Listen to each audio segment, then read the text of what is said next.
হালিমা আমিনার কাছ থেকে চলতে আরম্ভ করলেন। এক কদম দুই কদম করে ওই খেমা তাঁবু যেখানে আছে সেই জায়গায় গেলেন, যেখানে নিজের ছেলে আছে, নিজের স্বামী আছে। যাওয়ার পর বলছেন, স্বামী গো, আমি একটা বাচ্চা পেয়েছি, আপনি খুশি হয়ে যাবেন, বাচ্চাকে দেখলে আপনি আনন্দ করবেন। বলে হালিমা এসো তো এসো, দেখেন কাছে আসলেন, যখন কোলে তুলিয়ে দিলেন, উঠিয়ে দিলেন, আজকে দেখার পর হযরতে হারিসের মুখে হাসি আসলো। ও গো হালিমা, বাচ্চা অনেক দেখেছি, অনেক দেখেছি, কিন্তু নবীর মতো আজ পর্যন্ত দেখে না। এত সুন্দর রে হালিমা, এত সুন্দর ছেলে, আজকে যার কাছে চাঁদ সূর্য সবাই ফেল হয়ে যাবে, এত সুন্দর, এত সুন্দর আমি আজ পর্যন্ত দেখি না। এই নবীর মতো কেউ হতে পারবে না? আজ পর্যন্ত হয়নি, আর হবেও, হবে। সুবহানাল্লাহ।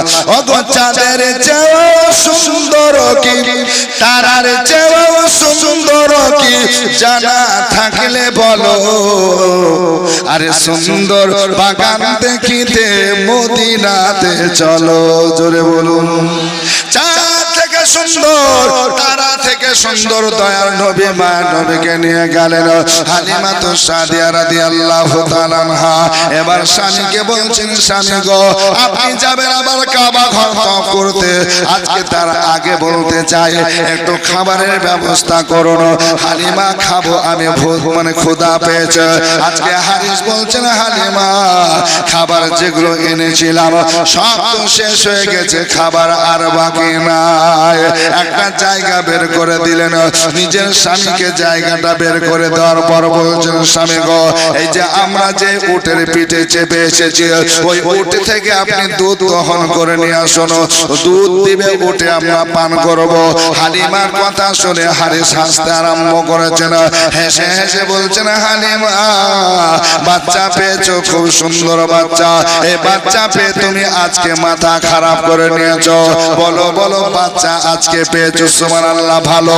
কিন্তু শোনো হালিমা, যে উটটা আমরা চেপে এসেছি দুধ হয় না, দুধ বন্ধ করে দিয়েছে, আজকে দুর্বল হয়েছে, ক্ষীণ হয়েছে, বাচ্চা যাওয়া অনেক আগে বন্ধ, অতএব দুধ নাই, দুধ নাই।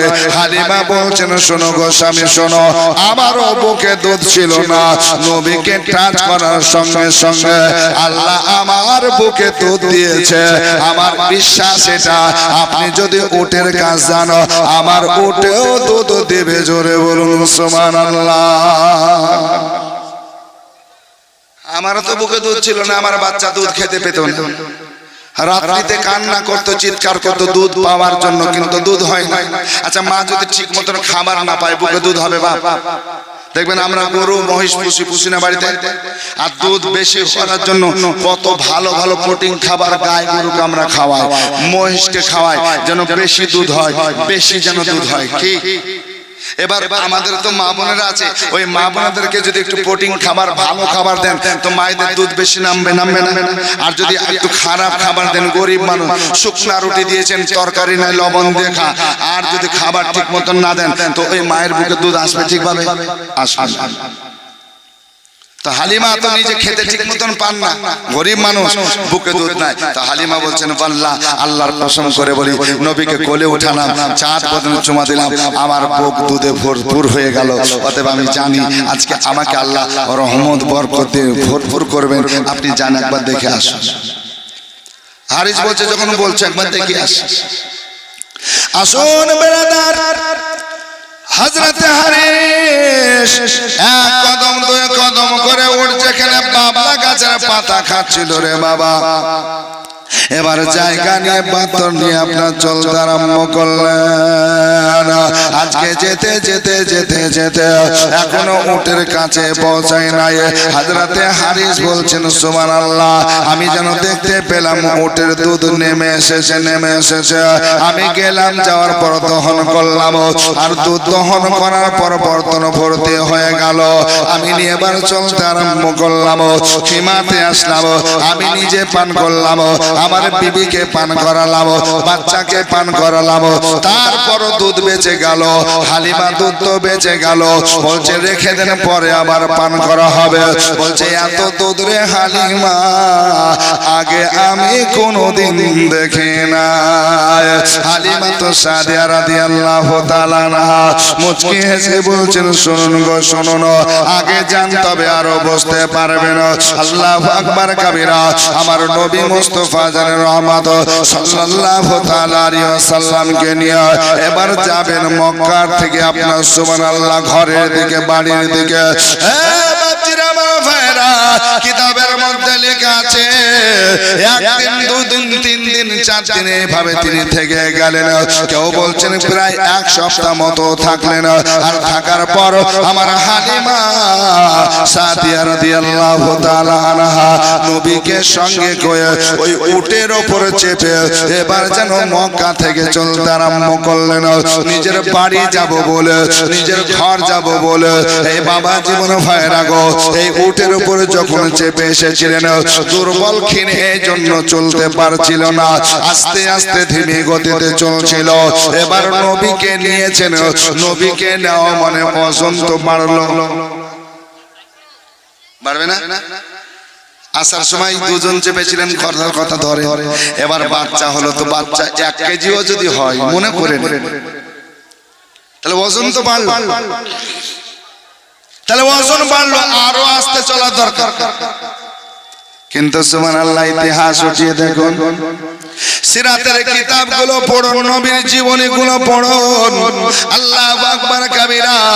নবী মুস্তাফাকে যখন কোলে নিয়ে হালিমা এবার উটের নাগিনা ধরে টান দিয়েছেন, আল্লাহ আল্লাহ এত দ্রুত চলতে আরম্ভ করেছে বাবা।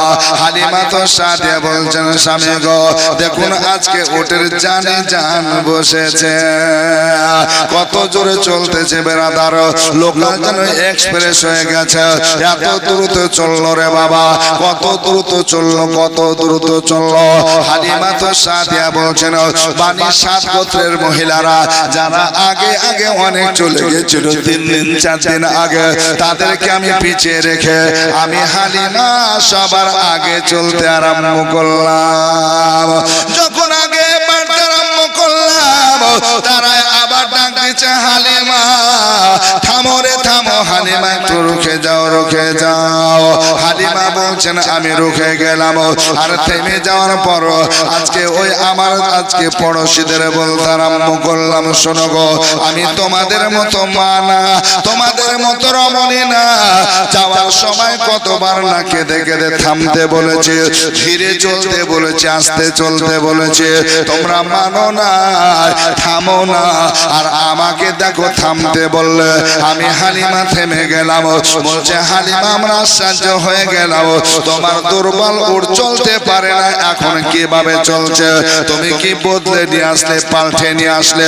বলে না না, ওটাই তোমরা গ্রামের মানুষ চিনতে পারবে। দেখো সবাই তাকে তাকে দেখে হালিমার আগের উটটাই রয়েছে, তবে এত চলছে কেমন করে? হালিমা মুচকি হেসে বলছে শোনো গো, তোমরা যে ছেলেকে এতিম বলে, বাপ হারা বলে যে খেয়ে এসেছিলে, আমি ওটাকে বুকে জড়িয়ে ধরেছি, এতিমকে নিয়ে এসেছি, এতিমের সেবা করব, এতিমের দেখভাল করব, এই আশা নিয়ে তুলেছি। আর তখন থেকে আমার রহমত বরকত নজুল হতেছে। এত রহমত বরকত রে মা বলে শেষ করা যাবে না। হালিমা বলছে শোনো গো, তোমরা এসো, আমি চললাম নিজের বাড়ি। এই দেখেন বাপজিরা, আমার ভাইরা গো, আমার মা বোনেরা শোনো না, আজকে নবী মুস্তাফাকে দিয়ে আমার হালিমা নিজ গৃহে নিজ বাড়িতে পৌঁছালেন। আর যখন বাড়ি পৌঁছে গেলেন রে বাবা, হালিমা বলছে দুনিয়ার মানুষ শোনো শোনো, আমি নবীকে নিয়ে যখন আমার ঘর আমার বাড়ি পৌঁছালাম, আমার বাড়িতে যতগুলো আগে ছাগল ছিল আজকে সুবহানাল্লাহ এই ছাগলের মধ্যে অনেকে দুধ দেওয়া বন্ধ করেছিল, বাচ্চা দেওয়া বন্ধ করে দিয়েছিল বয়স বেশি হয়ে যাওয়ার কারণে। কিন্তু নবীর কদম যখন আমার বাড়িতে পড়লো প্রত্যেকের দুধ নেমে আসলো, বলুন সুবহানাল্লাহ। আরে পয়দা হুয়ে রসূল তো রহমত বরস পড়ে थी आसमां से फर्श तक नूर की झड़ी। जोरे बोलो ওই উটের ঘটনাটা বলছে গজলের মাধ্যমে। আরে পয়দা হুয়ে রসূল তো রহমত বরস পড়ে थी आसमां से फर्श तक नूर की झड़ी। दाई हलीमा गोद में लेकर जो चल पड़ी, दाई हलीमा गोद में लेकर जो चल पड़ी, बीमार ऊँटनी में जब जान पड़ गए, बीमार ऊँटनी में जब जान पड़ गए, बादशाह बान झुके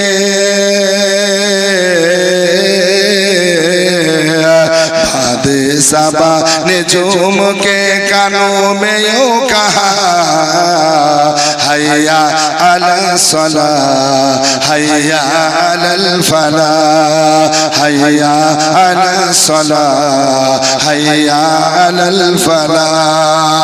इरशाद किबरिया है ये फरमाने मुस्तफा हैया अलल सला हैया अलल फला।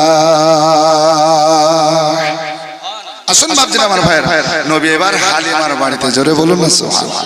আর হালিমা বলছেন আমার বাড়িতে রহমত বরকত ভরপুর হতে আরম্ভ হলো, কারণ আমি এত খুশি এত আনন্দ যে ছাগলগুলো বয়স্ক হওয়ার কারণে বুড়াপা হওয়ার কারণে বাচ্চা দেওয়া বন্ধ করে দিয়েছিল, দুধ দেওয়া পর্যন্ত বন্ধ করেছিল। প্রত্যেক ছাগল আমি তাকে তাকে দেখলাম দুধ নেমে এসেছে, জোরে বলুন। আর আমি যে গরিব মানুষ আল্লাহ আল্লাহ, এবার দুধ বেশি বেশি হতে আরম্ভ হলো আর আমি বিক্রি করতে আরম্ভ করলাম, দুধের বিজনেস শুরু হয়ে গেল, জোরে। আর পড়োশিরা সকাল সকাল আসার পর বলছে পাশের বাড়ির লোকেরা, এ হালিমা দুদিন থেকে দেখছি তোমার বাচ্চার কান্দে না রাতে, কারণ কি? গভীর রাত্রি হলে কাঁদতো, আর যে কাঁদে না ঘুম আমাদের নষ্ট করে না। হ্যাঁ, তোমাকে কত কথা শুনিয়েছি, আর তো কাঁদে না, কি ব্যাপার, কি করলে? তো হালিমাতুস সাদিয়া বলছে শোনো, আমার দুধের অভাব ছিল, খাবার দিতে পারিনি, তাই বাচ্চা কাঁদতো। এখন আমার খাবারের অভাব নাই, বাচ্চাকে খাইয়ে দিই আর সুবহানাল্লাহ খুব সুন্দরভাবে শুয়ে যায়, সকাল পর্যন্ত খায় দায় ঘুমায়, আর অসুবিধা নাই। আর আমি কথা দিলাম আমার বাচ্চা আর কাঁদবেও না, জোরে বলবো। কান্দার কারণ তো খাবার। হ্যাঁ সুবহানাল্লাহ, একাদ বাচ্চা দেখেন মায়েরা লালন পালন করছে, আমরা বড় হয়েছি আর বড় হয়ে মাকে বাপকে কিছুই মনে করে না, এরকম আছে না? যে মা বাপকে কিছুই মনে করে না, মনে হচ্ছে জন্ম দিতে কি ভাবে এমনি এমনি এমনি হয়ে গেছে। হায় রে, মাকে জিজ্ঞাসা কর যে মা কত কষ্ট করে তোকে দুধ পান করিয়ে লালন পালন করেছে, আর রাতের ঘুম হারাম হয়ে গেছে, ঠিক কিনা বলুন? হ্যাঁ, যখন আপনার একটা বাচ্চা হবে তখন বুঝবেন, ঠিক না? আমি মৌলভী সাহেব মানুষ, আমার পাশে যখন আমার বিবি আজকে বাচ্চাকে দুধ পান করাচ্ছে, বাচ্চা লালন পালন করছে, তখন আমি টের পাবো, আমি যাবো হয় না, কি বলছেন? যে আমার মা তাহলে এর চেয়েও কষ্ট করেছে, তখন বেশি কষ্ট করেনি। এখন তো গরম, এই যে এটা কি ফ্লাক্স নাকি বলছেন, গরম পানি করে ব্যবস্থা, তখন তো তা ছিল না, আমাদের মায়ের যুগে ছিল। এখন আপনার এই লাইট সেই লাইট আর এসি মেশি, কত পানি ঘরের কাছে, দুয়ারে পানি, বাথরুমের ভিতরে পানি, আর তখন কত এই বাতি জ্বালিয়ে রয়েছে, তো বাতি আপনার তেল ফুরিয়ে গেছে, হারিকেন জ্বালিয়েছে, মোমবাতি সব শেষ, নাকি বলছেন? আন্ধারে ঘুট ঘুট করেছে, কি করে কি করবো, কোন জাতে কি করবো, ছেলে কান্না করছে, অতি পেশাব করেছে, পায়খানা করেছে, মা ওই দিকে তাকাচ্ছে না, আজকে হাতে শরীরে যেখানে ছেলে লেগে গেছে তাও কিছু মনে করে না, বুকে টেনে চুমা খায় ছেলেকে, জোরে বলবো। তারপরে যুবক, ওই মাকে তুই কেমন করে ভুলিস? জি, ওই মাকে কেমন করে বলিস? হ্যাঁ যুবক, মায়ের পায়ের নিচে তোর বেহেশত, জোরে বলুন সুবহানাল্লাহ। মা বাবাকে কষ্ট দিবে না যুবক। যদি মা বেঁচে আছে, বাপ বেঁচে আছে, জানবে আমার জান্নাত আমার হাতে আছে। জোরে বলবো, হ্যাঁ, জানবে আমার জান্নাত হাতে আছে। হ্যাঁ যুবক, ওই মা বাবার খিদমত করবে, মা বাবার দেখভাল করবে। আর মা বাবা যদি মারা যায়, এ বাপ একটু দোয়া করবে নমাজের পাটিতে বসে। আল্লাহ দোয়া শিখিয়ে দিয়েছেন, কি বলে দোয়া করবে মার জন্য? রব্বির হামহুমা কামা রব্বায়ানি সাগীরা। আরো কি করবে দোয়া? আল্লাহুম্মা গফিরলি ওয়ালি ওয়ালিদাইয়া ওয়ালিল মুমিনিনা ইয়াওমা ইয়াকুমুল হিসাব। এইভাবে দোয়াগুলো করবে। এ যুবক, মা বাবা যা চাইবে দেবে, আল্লাহ তোমাকে বেশি বেশি দেবে। মা যা চাইবে যুবক তুমি দিবে। স্ত্রীর কথা শুনে মা বাপকে দেওয়া বন্ধ করিও না। যদি বন্ধ করেছো, জানবে তোমার নসিব খারাপ হয়ে গেছে। কিছু যুবক আছে না, কোথায় যাচ্ছি? বলছে বাজার যাচ্ছি। বাজার যাচ্ছি বলে হ্যাঁ জিয়াগঞ্জ, কেউ বলছে রানীতলা, কেউ বলছে অমুক জায়গা। বলে বাপরে যাচ্ছি যখন, একটু আমার জন্য পান পাতা নিয়ে আসিস, দুটো সুপারি নিয়ে আসিস। বলে না, বলে না। যুবক আপনার কি করে? বন্ধুদেরকে নিয়ে আজকে রেস্টুরেন্টে ঢুকে যায়, আজকে সুবহানাল্লাহ কোথায় হোটেলে ঢুকে বিরিয়ানি খাওয়ায় বন্ধুকে, মিষ্টি খাওয়াচ্ছে বন্ধুকে। যা পারবি খা। বলে আর পারবো না। বলে আরো লে, এক প্লেট পারবি না? আর হাফ দেন তো ভাই, হাফ দেন। ও চাইছে না, তারপরে বন্ধু বলছে আরে হাফ দেন, হাফ দেন। হাফ দিলে আবার 60-70 টাকা নাকি বলছে। আর ওদিকে মা বলেছে পান নিয়ে আসিস, সুপারি নিয়ে আসিস। আল্লাহ আল্লাহ, মার কথাটা মনে নাই, ভয় মনে মনে স্মরণ নাই, এমনকি দেব না এটাই মন্তব্য করে গেছে। সকাল সকাল বাড়ি থেকে গেছে, রাত্রিতে যখন বাড়ি ঢুকছে, মা ডেকে বলছেন বাবা সোনার লাল কেমন আছিস? বেটা কথা বলছে না। আবার বলছে মা আজকে আমি যে পান আনতে বলেছিলাম কি করিস? একবার বল এনেছিস? বলে না। সব খরচ করতে পারছি, কিন্তু মায়ের জন্য পারে না, বাপের জন্য পারে না। অনুরোধ করবো বাপ, এই ভাই যুবক, মার জন্য কিছু নিয়ে আসবে, মা খুশি হয়ে যাবে। মা বেশি চাই না, তোমার কাছে 1 বিঘা জমি চাই না, তোমার কাছে 1 লক্ষ টাকা চাই না, এই 10, 20, 50 টাকার মধ্যে চাই। জোরে বলুন না সুবহানাল্লাহ। মা যদি খুশি হয়ে যায়, আল্লাহ খুশি হয়ে যাবে। জোরে বলুন সুবহানাল্লাহ। আরে মায়ের মুখের হাসি আল্লাহ আরশ খুশি, সে জান্নাতের দাবিদার, ভালোবাসলো যে মাকে বেশি। আরে মায়ের পাক কদমের নিচে, আরে জান্নাতের ঠিকানা। মায়ের দিলেতে ব্যথা কখনো দিও না, কখনো দিও না। আরে মা জননীর দুয়া যার ওই লেগে যাবে, যত চাওয়া পাওয়া খোদা মিলিয়ে দেবে। আরে মা জননীর দুয়া যার ওই লেগে যাবে, আর যত চাওয়া পাওয়া খোদা মিলিয়ে দেবে। আরে মায়ের দোয়ায় চায় গো পাওয়া, মায়ের দোয়ায় আরে চায় গো পাওয়া, ওই মক্কা আর মদিনা।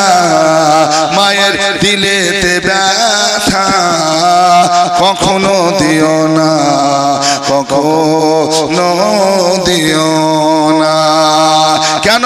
আরে মায়ের মতো এত আপন, মায়ের মতো এত আপন আর তো কেউ হবে না। মায়ের দিলেতে ব্যথা কখনো দিও না, কখনো দিও না। হালিমাতুস সাদিয়া রাদিয়াল্লাহু তাআলা আনহা এবার বলতেছেন বলছেন শোনো গো দুনিয়ার মানুষ শোনো, আমার নবী আমার বাড়িতে নিয়ে আসলাম, দয়ার নবী মুস্তাফা সাল্লাল্লাহু আলাইহি সাল্লাম যেমনই আমার বাড়িতে আসলো, আমার বাড়ির আজকে পরিবর্তন হতে আরম্ভ হলো। কারণ যে বকরি ছাগলগুলো দুধ ছেড়ে দিয়েছিল ফের নতুন ভাবে দিতে আরম্ভ হলো। শুধু তাই নয়, নবী যে দিন থেকে আমার বাড়িতে রাত্রিতে বাতি জ্বালা লাগে না, লাইট জ্বালানো লাগে না, নবীর এতই চেহারার জ্যোতি, এত লাইট, এত লাইট, আল্লাহ আমার ঘরকে যেন উজালা করে দেয়, লাইট করে দেয়। আল্লাহর নবী হাবিবুল্লাহ সাল্লাল্লাহু আলাইহি সাল্লামের দুধমা হালিমা বলছে দুনিয়ার মানুষ গো, 2-3 দিন এভাবে লালন পালন করলাম, তবে আমি আশ্চর্য হয়ে গেলাম। আমার নিজের ছেলে যেটা কোলে ছেলে ছিল গো, শোনো শোনো, আমার ছেলে বিছানায় পেশাব করতো, বিছানায় পায়খানা করে দিত, আজকে কোলে নিয়ে দুধ পান করাচ্ছে। আমার ছেলেটা বিছানায় পেশাব পায়খানা করতো, কাউকে দিতাম, কারো কোলে পেশাব পায়খানা করে দিত। কিন্তু দুনিয়ার মানুষ কুরবান জান, কুরবান জান। আমার নবী আপনার নবীর কথা হালিমা কি বলছে শুনুন, পৃথিবীর মানুষ নবী কোনদিন বিছানায় পেশাব করে নাই, কোনদিন পায়খানা করে নাই, আজকে কোলে পেশাব পায়খানা করে নাই, আজকে কাউকে কোলে দিয়েছি তারও কোলে পেশাব পায়খানা করে নাই। হালিমা তবে কি আমার নবী পেশাব পায়খানা করতেন না? হালিমা বলছেন হ্যাঁ করেন। কেমন করেন একবার শুনুন। হালিমা বলছেন যখন নবীকে পেশাব করাতে বা পায়খানা করাতে বসাতাম, টয়লেটে যখন বসাতাম তখনই পায়খানা করতেন, নচেত তিনি পায়খানা করতেন না, করতেন না। যখন পায়খানা করাতাম আল্লাহু আকবার কাবীরা, তখন নবী মুস্তাফা সাল্লাল্লাহু আলাইহি সাল্লাম পায়খানা পেশাব করতেন। আর হালিমা বলছেন শোনো দুনিয়ার মানুষ, যখন পেশাব পায়খানা নবী করতেন মুশকে আম্বার যে খুশবু হতো, জোরে বলুন সুবহানাল্লাহ। পায়খানা থেকে দুর্গন্ধ হওয়ার দরকার ছিল, কিন্তু হালিমা বলছেন না, মুশকে আম্বার যে খুশবু ছিল। এবার পায়খানা পেশাব হয়ে গেল, নবীকে ধুইয়ে মুছিয়ে যখন নিয়ে গেলাম, আবার যখন পায়খানাটা ফেলবো পরিষ্কার করব বলে আসলাম, আমি হালিমা পায়খানা পেশাব দেখতে পেতাম না। কোনদিন পেশাব পায়খানা ফেলা লাগে না, পরিষ্কার করা লাগে না, মাটিতে নিজে নিজে খেয়ে নিত, পরিষ্কার করা লাগতো না। হালিমা বলছেন আমি অনেককে দেখিয়েছি, দেখো আমার ছেলে পেশাব করে পায়খানা করে, ওটা সাফ করা লাগে, পরিষ্কার করা লাগে। আমাদের মা বোনদেরকে আগে দেখেছি ছেলে মেয়েকে পেশাব পায়খানা করার পর লাড়া পোয়াল দিয়ে কিছু দিয়ে আপনার সার গর্ততে ফেলে আসতো। এখন মানুষের পয়সা হয়েছে, শিক্ষার হার বেড়েছে, এখন প্লাস্টিকের আপনার কি করেছে টয়লেট কিনে নিয়েছে, ছোট্ট বাচ্চাকে প্লাস্টিকের টয়লেটে বসিয়ে দিয়েছে, পেশাব পায়খানা করে নিচে পাশেই, আর ওই প্লাস্টিকের পাত্রটা আবার ধুয়ে পরিষ্কার করে নিচ্ছে। বাচ্চারা আমার ভাইয়েরা গো, হালিমা বলছেন আমার ছেলেকে পেশাব পায়খানা করাতাম, আমাকে পরিষ্কার করা লাগতো, ওই জায়গাটা সাফ সুতরা করা লাগতো। কিন্তু নবীকে যেখানে পেশাব পায়খানা করাতাম এত খুশবু মেহেক আসতো, আমি আগে এমন খুশবু মেহেক পাই নাই। আর আমাকে ওই বাথরুম টয়লেট পরিষ্কার করা লাগতো না, কারণ মাটিতে নিজে নিজে খেয়ে নিত। হালিমা বলতেছেন দুনিয়ার মানুষ, নবী আমার ছেলের মতো না, আর আমার ছেলে নবীর মতো নাই, নবীর মতো নাই, এক কথায় কারো মতো নাই। হালিমা বলছেন এইভাবে আমি লালন পালন করতে আরম্ভ করলাম।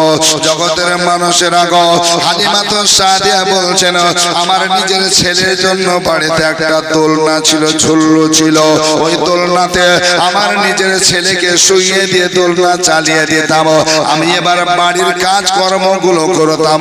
এবার যখন নবীকে নিয়ে আসলাম, কয়েকদিন পর আমি আরেকটা নিজে হাতে দোলনা বানালাম। আগেরটাও আমার হাতের বানানো, এটাও আমার হাতের বানানো দোলনা। এই দোলনা দুটো বানানোর পর আমি পাশাপাশি দোলনা টাঙিয়ে দিলাম। আমার ছেলেটার দোলনা যেখানে, ঠিক তার পাশে মুহাম্মদ সাল্লাল্লাহু আলাইহি সাল্লামের দোলনা টাঙিয়ে দিলাম। আর দোলনাতে দুই ছেলেকে শয়ন করিয়ে দিয়ে, শুইয়ে দিয়ে, দোলনা ছেড়ে দিয়ে, চালিয়ে দিয়ে আমার বাড়ির কাজ কর্মগুলো করতে আরম্ভ করতাম। কিন্তু দুনিয়ার মানুষ কুরবান হয়ে যাও রে ভাও, কুরবান হয়ে যাও। হালিমা বলছেন শোনো, আমি যখন বাড়ির কাজ কর্মগুলো সমাপ্ত করে শেষ করে আসতাম, আর আসার পর দেখতাম আমার ছেলে যে দোলনাতে শুয়ে আছে ওটা তো বন্ধ হয়ে পড়ে আছে, আর নবীর যে দোলনাতে আছে ওই দোলনা চলতে আছে, চলতে আছে, চলতে আছে। হালিমা বলছেন আল্লাহ, দুটোই আমার হাতের বানানো দোলনা, হাতের বানানো দোলনা। আজকে একটা চলবে, একটা চলবে না, এটা কেন হয়? আমি হালিমা পরীক্ষা করব। এবার নিজের ছেলেকে উঠিয়ে নিল, নবীর বিছানায় বিছানা করে শুইয়ে দিল, আর নবীকে আজকে ছেলের দোলনাতে বিছানা করে শুইয়ে দিল। আজকে আবার দোলনা ছেড়ে দিল। ঝুলঝুল ছেড়ে দেওয়ার পর বাড়ির কাজ কর্ম ব্যস্ত থাকতে গেলেন বেরাদার। এবার কাজকর্ম হয়ে গেল। আবার যখন ফিরে আসছেন দেখছেন যেটা বন্ধ ছিল ওই দোলনায় এখন চলছে, বলুন সুবহানাল্লাহ। আর যেটা চলছিল এটা বন্ধ হয়ে পড়ে আছে। হালিমা বলছে দোলনার দোষ নাই, আমার নবী মুস্তাফা সাল্লাল্লাহু আলাইহি সাল্লামের দোলনা। আমার ছেলে হবে না, আমার ছেলের দোলনা বন্ধ, যেটাই শোয় সেটা, কিন্তু নবীর দোলনা বন্ধ হয় না। অগশিস নবী শুয়ে শুয়ে আকাশে তাকায়, আরে জান্নাতের ওই হুর গেলে মার সালাম জানায়। জোরে বলুন, আমরা নবীকে সালাম দিই না, দিই না? এটা জোরে বলতে হবে ভাই। আপনারা খুশি? সবাই খুশি? পালাবেন না তো শেষ পর্যন্ত? সুবহানাল্লাহ। একটু মহব্বতে শুনুন। আমরা সালাম দিই না? বলে হুজুর আমরা সালাম দিই। বলে কেমন করে দেন? আমরা বলে ভাই আমরা নামাজের ভিতরও দিই, বাইরেও দিই। জোরে বলুন। আমরা বাইরেও দিই, ভিতরে দিই। হুজুর একটু খুলে বলুন। আমার নবী মুস্তাফা সাল্লাল্লাহু তাআলা আলাইহি ওয়াসাল্লামকে আমরা সালাম দিই রে বাবা। আজকে ভিতরে দিই, বাইরে দিই। কেমন করে? যখন নামাজ পড়ে, নামাজ পড়তে পড়তে যখন তাশাহুদ পড়ি, আত্তাহিয়াত পড়ি, ওই আত্তাহিয়াতের মাধ্যমে বলি আসসালামু আলাইকা আইয়ুহান নাবিয়্যু ওয়া রাহমাতুল্লাহি ওয়া বারাকাতুহু। সালাম দিই না, দিই না? নামাজের মাধ্যমে এভাবে সালাম দিই। নামাজ থেকে যখন বাড়িয়ে যায়, নামাজ থেকে যখন আলাদা হয়ে যায়, আমরা নবীকে সালাম দিই।